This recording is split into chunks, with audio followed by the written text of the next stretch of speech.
find that switch in your head that goes book knowledge now off, esoteric knowledge now off, hermetic history and symbolism now doesn't count. I can't believe I just said that. Hi everybody, welcome back. My name is Anna from Astralladytarot, and today I want to talk about how we can read tarot decks, traditional or not, as oracle decks, or to read tarot in a non-traditional way. Now, as you may know, I am much more into tarot than I am into oracle, yet sometimes, like every other reader, although I am passionate about it, and you know I do this for a living, I do get a little bit, I don't want to say bored, so I should say perhaps in a rut sometimes.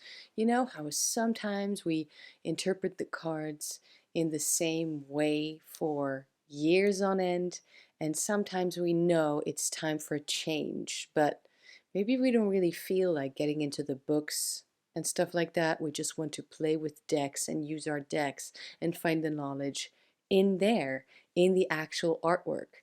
So this is one of the ways that you can do that. And this is for beginners and advanced and everything in between. So let's get into it.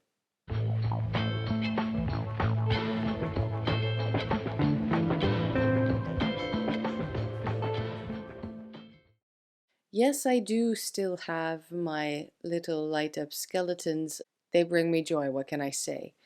I have to admit I'm feeling a little bit feverish and it's late after a day of work, but I'm still feeling inclined to film this video, so I hope you appreciate these thoughts at this late hour in this state. Reading tarot in a non-traditional way, or reading tarot as oracle, is going to make it, hopefully, 100% readings on intuition. So I have a few decks that I want to show you, a few cards from, to give you an idea of what I mean. Now this may be obvious, but there are quite a few hashtags going on, I feel now, in tarot tube land world, where people are trying to not buy new decks and actually use the decks that they own. I think that's a good thing for anyone, right? I'm not saying you shouldn't buy decks, I'm just saying a little bit more thought behind it for most of us is probably a good thing, because there is a bit of consumerism addiction there. Not for everyone, but it's just a fine line. And I know for me, I'm just speaking from my own personal experience, for me it's really a good thing to go back really in depth and with different approaches to the collection I already have. That doesn't mean I don't crave new decks every so often, but it also, doing this and keeping this up in this same pattern, in this same way with the decks that I own, my own tarot and oracle practice, it means that I realize I really don't need any more decks. I know this might change in the future. I might find a gap in my collection where I feel, wait, I don't have a deck for this and I don't find this anywhere in what I own. But for now, I think I'm pretty good because I have plenty of decks that I don't know from beginning to end yet. So, enough to explore. Now, trying to read a tarot deck as an oracle deck, of course, helps with the not buying something new. It could potentially mean that when you own one tarot deck, perhaps the Toth deck, and you are looking for something else, an oracle deck, now by all means, go ahead and find that oracle deck, purchase it. That's your choice. But think about it this way. The Toth deck is one of the decks that you can absolutely use as an oracle deck as well. I'm going to show you more than just the Toth deck. I'm going to show you a few decks in my collection, but the message is the same. First of all, You don't have to purchase something new to get something else out of the tool you already own, tarot being the tool. And second of all, it will probably enrich your tarot practice as it is, because you are opening up and unlocking that intuition. Reading oracle decks, whether they have a structure or not, usually comes from your own intuition, your own inner knowledge, and you are guided by the artwork or the artwork and a keyword, for instance. Now try to follow along with me and look at each of these individual tarot cards and try to not think Three of Cups, Ten of Wands, Seven of Swords, etc. Try not to see King of Wands. Try not to see the Emperor. I'm thinking very masculine tonight, aren't I? Try not to think the Fool, the Hanged Man, High Priestess. There you go. Try to look at the card, even if I show it for just 1 second, and try to see it. Place yourself in that role of oracle reader instead of trying to put your tarot knowledge onto the card. Experience it and see what you get out of the artwork and the keyword, even if it's something completely different than the tarot card meaning that you know and have learned. I know this is hard and it might be confusing for beginners, yet I still think this is for advanced tarot readers and beginner tarot readers equally. There's also a third point that I want to make in this video that I think is important and might be interesting to you as well. I don't think I'm the only one who does this. As I tried to make my own tarot world, right? The tarot world with tarot meanings that fit me, my own personal style as a tarot reader, when I read for myself or for clients or for friends, you know what I mean? For myself or for others. I try to make one tarot system, my own. The system being the same card in any of my decks, no matter the system, has the same core, has the same base. It might be a different angle in one deck from the first deck I learned from, and it might be something totally different in this crazy weird deck that I own. Yet together they are still the Four of Pentacles. That's a good thing, I think. I think that's a strong way to read because you have your basic knowledge, and from there on you start to interpret in different ways, looking at the artwork, letting the artwork guide you. But there is something to keep in mind when it comes to this, and I'm telling you as much as I'm telling myself. We don't want to forget about the artwork, because sometimes looking at a card for just 1 second and we see, okay, Four of Discs, and we stop looking at the card and we just go off in our own minds building that Four of Discs realm, which yes is needed, yes is necessary to have strong readings, right? And actual guidance from the cards. If we never come back to that particular Four of Discs artwork, then we are missing something. Even though you make one tarot system, perhaps, like I do, it's important to go back and look at what exactly this particular card is saying.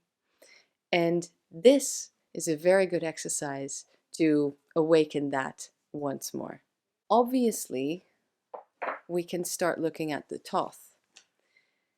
Reading the Toth deck as an oracle deck is something that Mary Grace Farren is talking about on her channel as well. It's quite easy to read the Toth as an oracle deck because we have titles, and reading this as an oracle deck, you could see it as keywords. So in the Seven of Wands we have valor, and then perhaps reading it as an oracle, you maybe pay more attention to the colors that were chosen. You maybe pay more attention to all the little symbols, all the little flames, all the different Golden Dawn wands. Of course, all the Toth court cards are amazing in themselves. The major arcana, absolutely beautiful, and I know we would get something out of it intuitively as well. But the pips are very, very pips with feelings. I'm quoting Sylvain from Sylvain's Deadly Sins. And the Three of Swords is sorrow, satiety.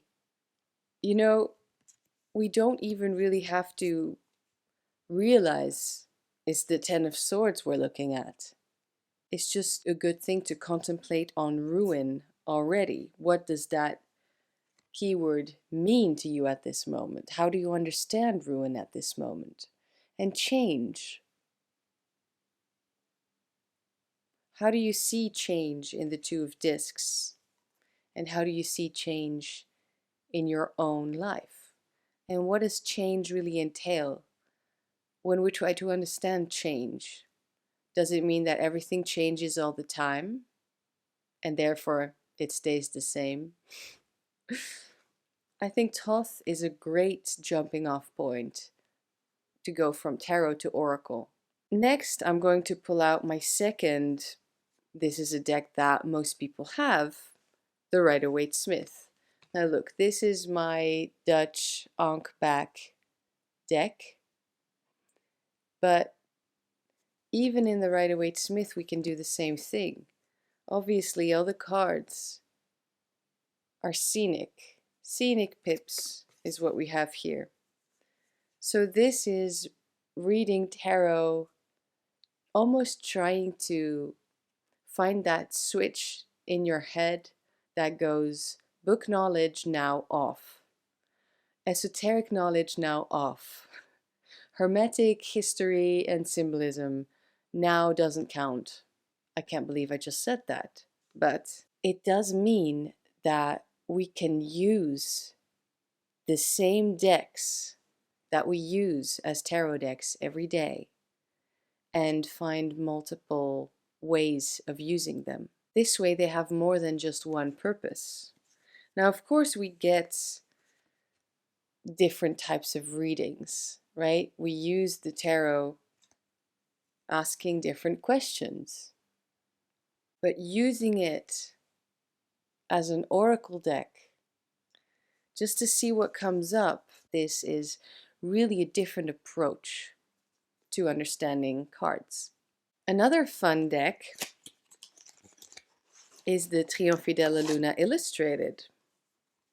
Now, I'm not saying Marseille cannot be intuitive, but these illustrated pips sure have oracle potential. Funnily enough, this is the deck I thought of when creating this video. I thought of this deck and realized maybe even more than the traditional Rider-Waite-Smith. These cards individually and collectively tell a story. And what is that story without applying basic tarot knowledge? Isn't that fun?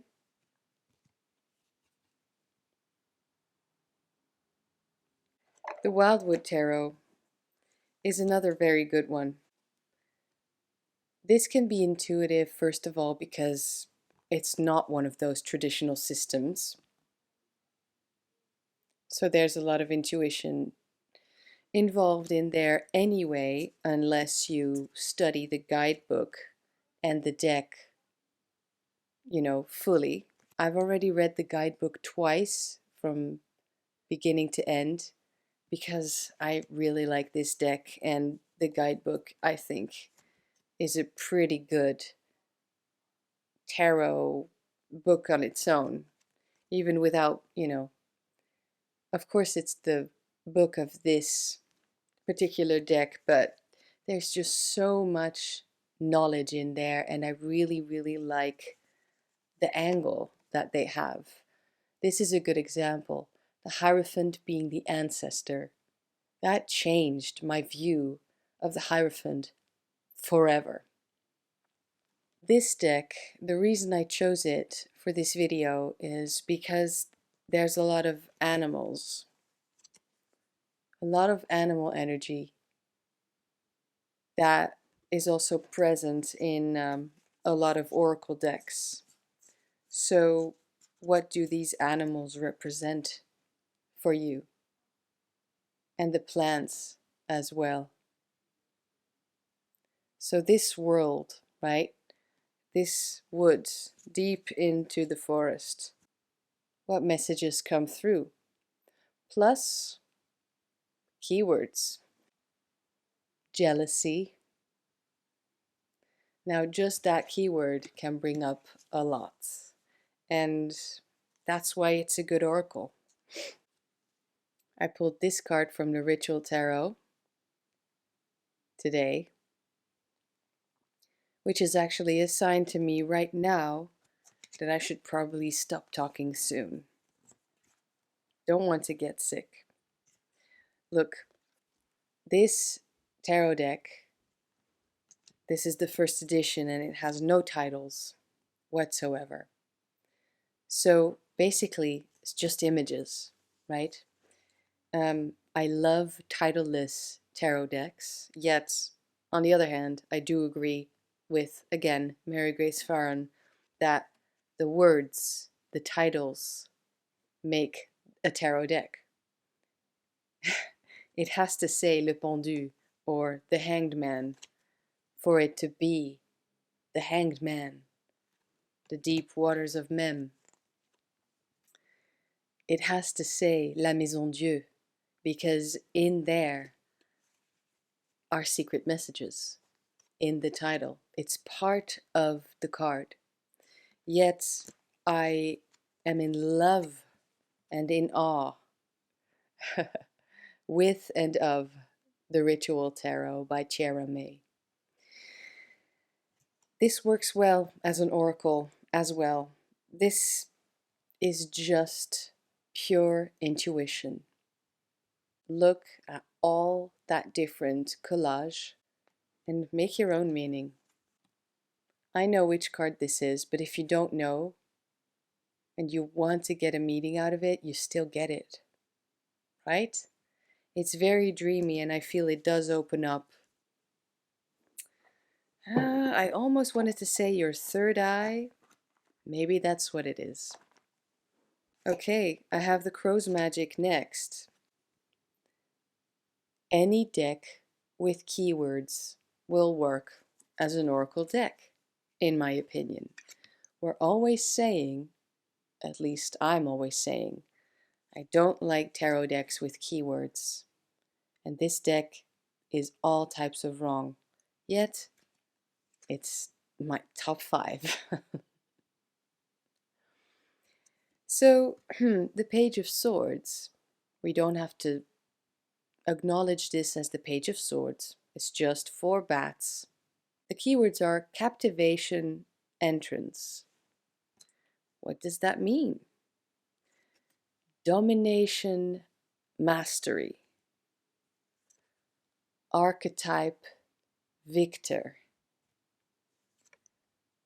Restore, rejuvenate. Let's see what else. Intent, hunger. Just a great jumping off point. And then the weird artwork, if you're into anything like this, could make for a great oracle deck. Now, I just want to show you one card from the Triomphe della Luna Paradoxical, the Marseille style, to show you that even the most pippish pip decks, this is quite ornate actually, even those decks can trigger some type of meaning and message. It's just about using your intuition. We don't just see 10 coins. We see flowers and vines and stems around it.